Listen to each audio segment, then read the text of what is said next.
Ringing up Jonathan Smith.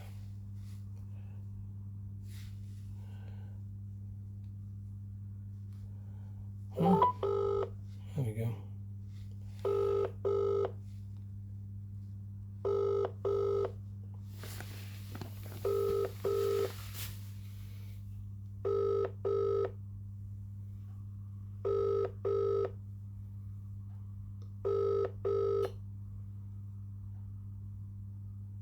Hello, Victor voicemail of Jonathan Smith at DWF Law. I'm sorry I'm unable to take your call at the moment. If you'd like to leave your name and number, I will of course get back in touch with you as soon as I'm able. Thank you. Please leave your message after the tone. To re-record your message, key hash at any time.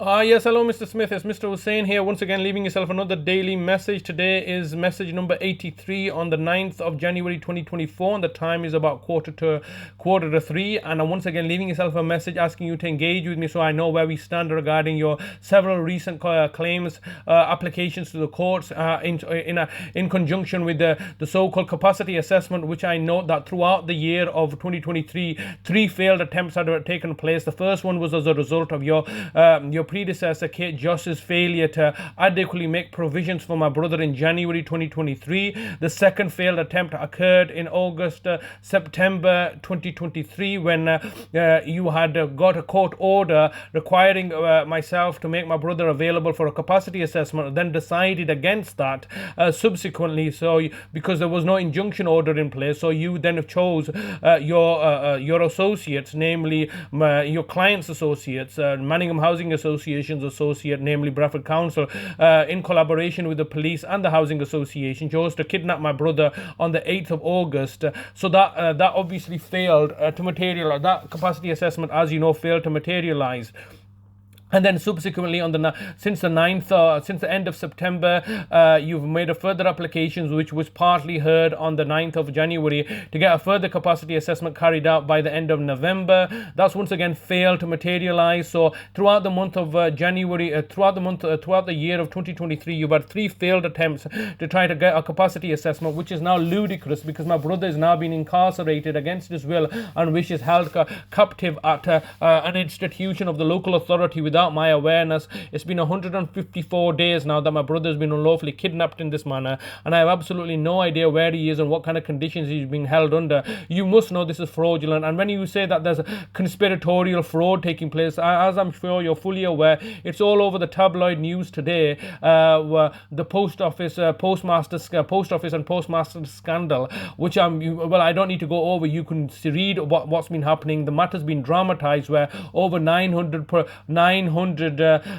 postmasters were prosecuted by the post office, where the post office knew that the failure was on their part, namely the Horizon system glitches, and those were that's now coming out into the public domain as one of the worst travesties of justice in British legal history. I can assure you that our circumstance and situation is 10 times worse, because I was equally prosecuted by the local authority, who were the net financial beneficiaries of my prosecution. But most importantly, as you know, that if under criminal conviction, there has to be full disclosure that takes place. Now, the Housing Association had evidence of my innocence, which was namely my mother and my brother's lasting powers of attorney registered with them on the 2nd of following the meeting on the 2nd of April 2014. This is why I keep on referring to this, that it was a responsibility of the housing associations to make that available to the local authority. There is clearly a channel of communication between the local authority and Bradford Council, which exists only as late as July 2018, when my mother has signed over a lasting power of attorney to me, and now court disclosure that you have made on the September 2022 has clearly indicated that there's a channel of communication between the Housing Association, your clients, and the criminal investigators by the Bradford Council. Yet this information should have been relayed to them. Time up in 10 seconds. This information should have been relayed to them as part of their criminal investigation. I wouldn't have been criminally convicted. This is a travesty of justice. I'm urging you, Mr. Smith, to get in touch with me so I know where my brother is and we can look to resolve the situation. Your message has reached maximum length. Message deposited. Rather than hiding behind the corporate veil as they are doing. Ridiculous.